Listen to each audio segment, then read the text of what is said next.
दोस्तों नमस्कार। कल्पना कीजिए कि आप एक ऐसा फल खा रहे हैं जिसमें कोई बीज नहीं है।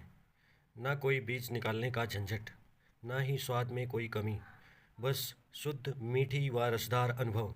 लेकिन क्या आपने कभी सोचा है कि ये बीज रहित फल आखिर बनते हैं कैसे?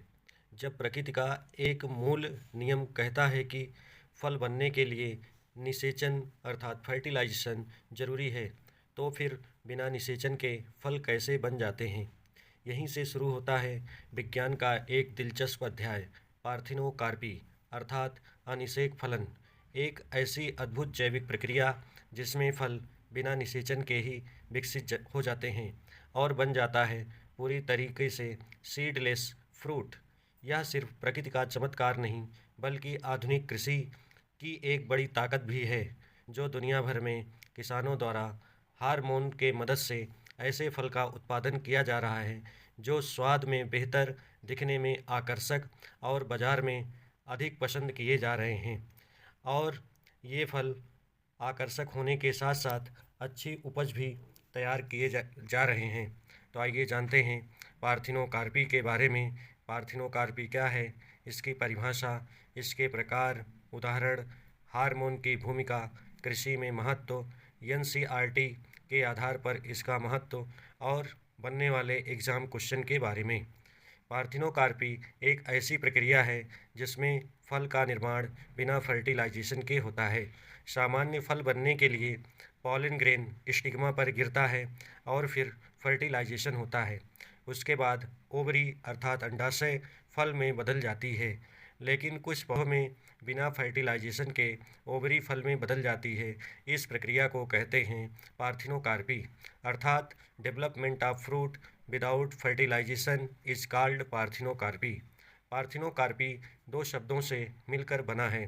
पार्थिनोज अर्थात वर्जिन अर्थात बिना मिलन, और कार्पोस मीन्स फ्रूट अर्थात बिना फर्टिलाइजेशन के फल बनना।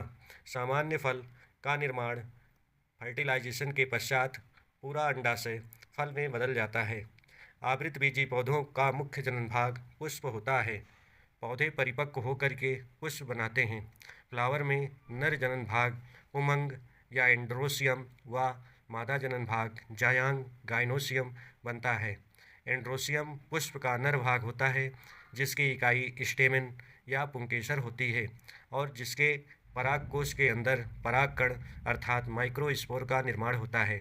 इसके विपरीत जायांग गाइनोसियम पुष्प का मादा भाग होता है जिसकी इकाई कार्पेल या पिस्टिल होती है, जिसमें ओव्यूल पाया जाता है और जो एम्ब्रियो सैक बनाता है। पॉलन ग्रेन स्टिग्मा पर पहुंचता है और जर्मिनेट करके पॉलन ट्यूब बनाता है, जिससे दो मेल गैमीट ओव्यूल तक पहुंचते हैं और फर्टिलाइजेशन होती है। फर्टिलाइजेशन का परिणाम होता है कि ओवरी फ्रूट में तथा ओव्यूल सीड में बदल जाता है। लेकिन पार्थिनोकार्पी में फर्टिलाइजेशन नहीं होता है, सीड नहीं बनता है, लेकिन फ्रूट बन जाता है। पार्थिनोकार्पिक फ्रूट की पहचान हम कुछ इस प्रकार से कर सकते हैं। ये फल सीड रहित अर्थात बिना बीज वाले होते हैं। ये फल काफ़ी मुलायम व आकर्षक होते हैं, खाने में आसान होते हैं और मार्केट में इनकी मांग सबसे अधिक होती है। इनके कुछ एग्जाम्पल जैसे banana, seedless grapes, seedless orange, pineapple, papaya की कुछ वैरायटियाँ, ये सभी पार्थिनोकार्पिक हैं। इस प्रकार ये फल काफ़ी ज़्यादा अट्रैक्टिव होते हैं। अब बात करते हैं पार्थिनोकार्पी के प्रकार के बारे में। पार्थिनोकार्पी मुख्य रूप से दो प्रकार की होती है। नेचुरल पार्थिनोकार्पी, इस प्रकार की प्रक्रिया में जब फल बिना फर्टिलाइजेशन के प्राकृतिक रूप से बन जाता है, स्वयं बन जाता है। इसका एग्जाम्पल बनाना, पाइनएप्पल, सीडलेस ऑरेंज, इनमें नेचुरली सीडलेस फ्रूट बन जाते हैं। दूसरा है आर्टिफिशियल या इंड्यूस्ड पार्थिनोकार्पी, जब वैज्ञानिक हार्मोन देकर फ्रूट का डेवलपमेंट कराता है अर्थात पार्थिनोकार्पी इंड्यूस्ड कराता है। इसमें कुछ फाइटो हार्मोन जैसे ऑक्जिन, जिब्रेलिन और साइटोकाइनिन कुछ स्थानों पर प्रयोग किए जाते हैं। ये फाइटो हार्मोन पार्थिनोकार्पिक नेचर के होते हैं अर्थात पार्थिनोकार्पी को इंड्यूस्ड करते हैं। इन हार्मोन को फ्लावर पर स्प्रे किया जाता है, जिससे ओवरी फ्रूट मिल जाती है, जैसे टोमेटो, ब्रिंजल, कुकुम्बर और वाटरमेलन। इस प्रकार जब फर्टिलाइजेशन की प्रक्रिया होती है तो सीड ऑक्जिन और जिब्रेलिन बनाते हैं। ये हार्मोन ओवरी को बढ़ने को सिग्नल देते हैं, लेकिन अगर फर्टिलाइजेशन ना हो तो ये हार्मोन बाहर से ही सिग्नल प्रदान करते हैं और ओवरी फ्रूट में बदल जाती है। बनाना में पार्थिनोकार्पी। केला पार्थिनोकार्पी का सबसे प्रसिद्ध उदाहरण है, क्योंकि इसमें फर्टिलाइजेशन के पहले ही फल का निर्माण हो जाता है, लेकिन बीज नहीं बनते। इसलिए केला खाने में आसान और लोकप्रिय है। अगर केले में बड़े हार्ड सीड होते तो इनको खा पाना कितना कठिन होता। इसी प्रकार से अंगूर में सीडलेस वैरायटी मार्केट में सबसे ज़्यादा पसंद किए जा रहे हैं। ये खाने में आसान होते हैं, स्वादिष्ट होते हैं। ड्राई फ्रूट बनाने में ये यूजफुल होते हैं। किशमिश भी इनका अच्छा खासा बन जाता है। इसलिए किसान पार्थिनोकार्पिक वैरायटी अंगूर की उगाते हैं। एग्रीकल्चर में पार्थिनोकार्पी का महत्व। पार्थिनोकार्पी किसानों के लिए बहुत ही उपयोगी है। जैसे ये सीडलेस फ्रूट प्रोड्यूस करते हैं, अर्थात बीज रहित फल का उत्पादन करते हैं। कंज्यूमर की डिमांड इसकी ज़्यादा होती है, अर्थात इसको ग्राहक अधिक पसंद करते हैं। मार्केट में इसका अच्छा प्राइस भी मिल जाता है। पॉलिनेशन फेलियर होने पर भी इसमें आसानी से फल का निर्माण हो जाता है। खराब मौसम में भी इसका उत्पादन अधिक होता है। इसी प्रकार से ग्रीन हाउस में, जहाँ पर इंसेक्ट आसानी से नहीं पहुँच पाते हैं, अर्थात कीटों के द्वारा होने वाला परागण की संभावना कम होती है, वहाँ पर ऐसे हार्मोन देकर पार्थिनोकार्पी कराई जाती है। टमाटर, खीरा में ग्रीन हाउस फार्मिंग में ही पार्थिनोकार्पिक वैरायटियाँ उत्पादित कर ली जाती हैं। पार्थिनोकार्पी से कुछ न कुछ हानियाँ भी हैं, जैसे इस प्रकार की टेक्निक में बीज का निर्माण नहीं होता, इसलिए प्रोपागेशन कठिन हो जाता है। कुछ फल छोटे हो सकते हैं। हार्मोनल ट्रीटमेंट के कारण इसमें अधिक फाइनेंस लग सकता है और इसमें सभी प्लांट सफल नहीं हो सकते।